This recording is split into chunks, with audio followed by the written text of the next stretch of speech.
గదిని సగము పంచుకుంది ఎవరు అనుకోవాలి ఏం కావాలి మదిని బరువు పెంచుకుంటూ ఎవరికేం చెప్పాలి ఏం చేయాలి అసలు తను ఎలా ఉందో ఏం చేస్తుందో ఏమోలే స్పెషల్ మనిషైనా కూడా మనకేముంది మామూలే కళలు తెలుసా ఏమో బహుశా కవిత మనిషా కలల హంస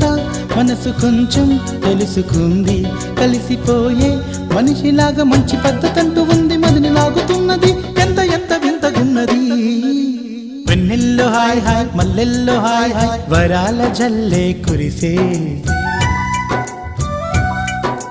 ట్రంపెట్లు హాయ్ హాయ్ ట్రంపెట్లు హాయ్ హాయ్ ఇవాళ మనసే మురిసే మే నెల్లో ఎండ హాయ్ ఆగస్టు వాన హాయ్